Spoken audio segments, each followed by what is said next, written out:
Welcome to Mug TCG. This is Mug talking, and today we're going to talk about pre-release. So let's start with the basics and let's start about leaders. Leaders is the main thing in pre-release and of course Premiere too. But in pre-release, I think leaders, the good leader with a good deck can give you a lot of advantage that your opponents don't have if he's playing like with the wrong leader, with a good deck with the wrong leader, or a good leader with the wrong deck. So here we have the 8 common leaders that you're probably going to open these leaders more often than the rare ones, of course. So the chance that you're going to play with one of these leaders is higher than the other 8. And here are the 8 rare leaders, but just because they are rare leaders, this don't mean that they are better than the other ones. Cause like we have here Luke Skywalker that is insane in draft and pre-release, cause this set, the main focus here is the space units. We have a lot of fighters, so you triggers this action of Luke Skywalker a lot of times, right? But maybe you don't triggers a lot with the Captain Phasma action, because maybe you don't have too much first order cards, because to play with more first order cards you need more sets, so kind of stuff. So yeah, you need to be aware of this, but maybe you can open a lot of first order cards, then you can work better with Captain Phasma. So now let's pretend here that you open like the 6 leaders in your pre-release, and let's talk about Wedge here. So let's pretend you want to play with Wedge, so you need piloting, of course, because Wedge, the action is play a card from your hand, use a piloting. It costs 1 less. So if you don't have a lot of piloting cards, why are you going to play with Wedge, you know? Because I know you can deploy as a 3/6 in turn 4, don't look that good. You can play it as a pilot upgrade as a 3/4, okay, but if you don't have piloting, why are you going to play Wedge? But I know you can have a lot of pilots, but maybe you have a lot of pilots but villain. So you don't want to play with Wedge because you need to play the penalty aspect, you know.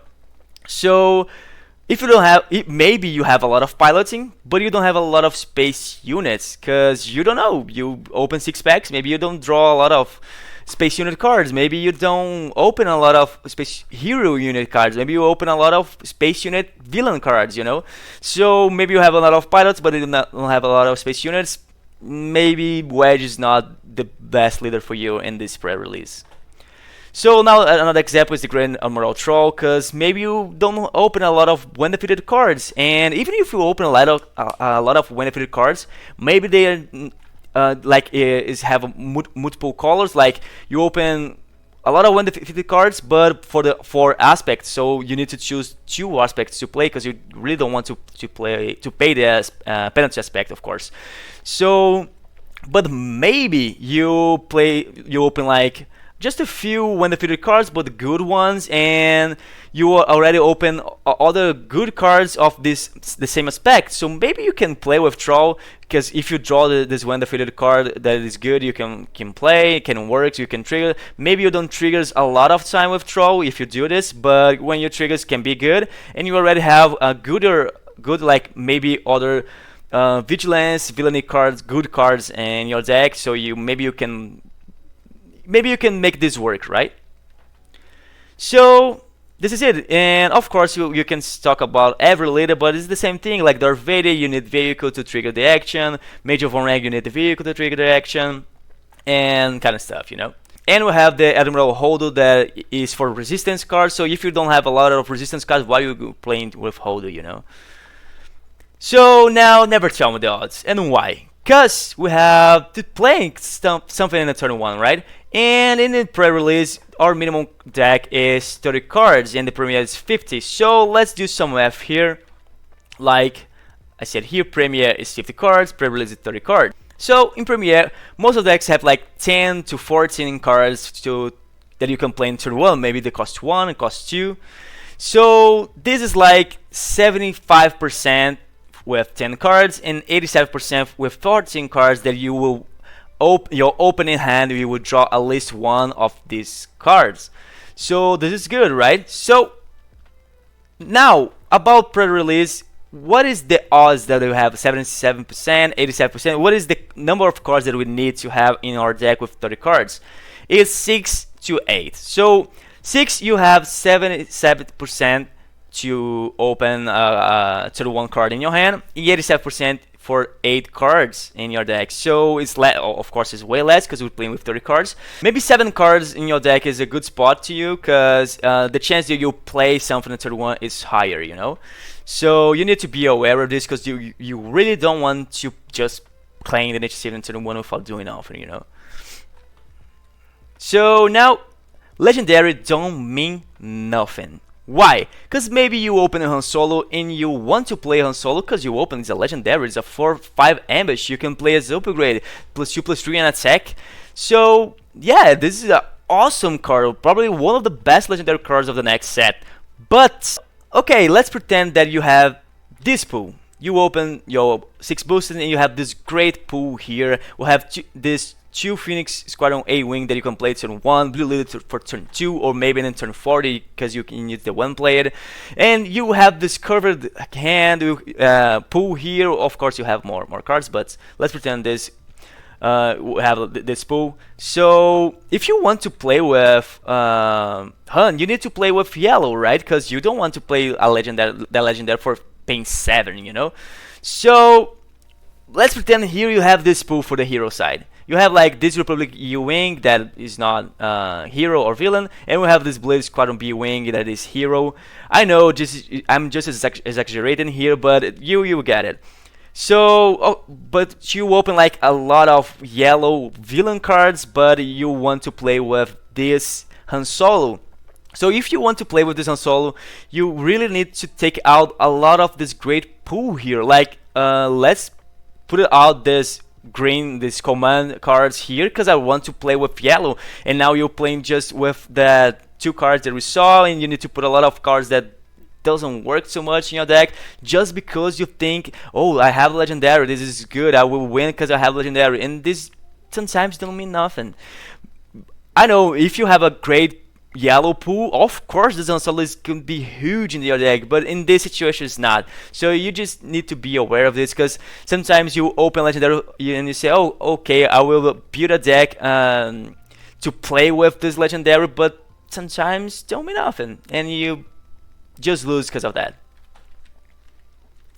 So now late game is important, because I know you can play like with a lot of early game units that to be aggressive and kind of stuff, but in the late game turns you really don't want to, like you have 6, 7 or so you really don't want to draw 2 cost 2 units, you know, and your opponent like playing like 6, 7 in space and big units, and you, okay, I'll play this 1, 3 here that you can just defeat it for nothing, you know. So you really want to play like with late game cards in your deck. Not too much, you need to be aware of this because you really don't want dead draws too, but late game cards is really important, because like in late game cards that actually do something, not just like, I know 6, 7 that don't do nothing can be good in Pearl, of course, because it's really handled to deal with this. It's really hard to handle this, so because we don't have a lot of removals, you need to maybe lose 3 units to defeat this unit.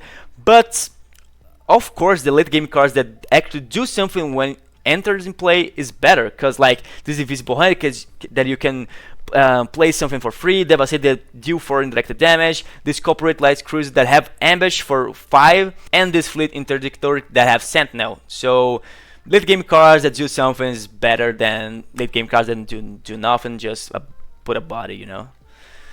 And now less removals. So we need to talk about this, because in pre-release we have less removals than the premiere, because you need to open them, maybe you don't open. So here we have some removals that we have in the new set, and then most of the removals, the good removals, is from vigilance. So if you're playing like an opponent that don't have vigilance, maybe they don't have a good removals.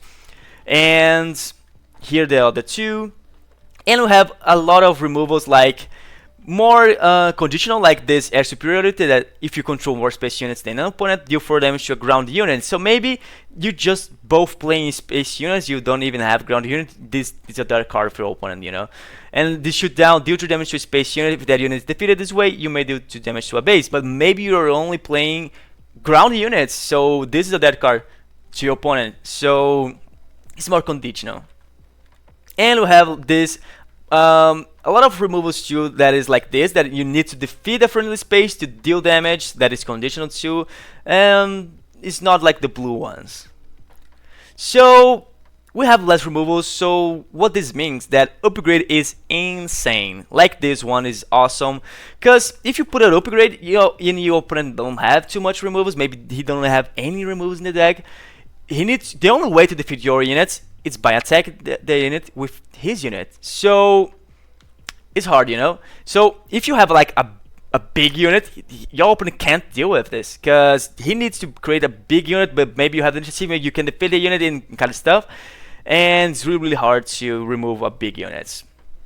We have Sentinel, like I said before, we don't have a lot of removals, so the only way to pass through this is if we have Saboteur or defeating by attacking, right?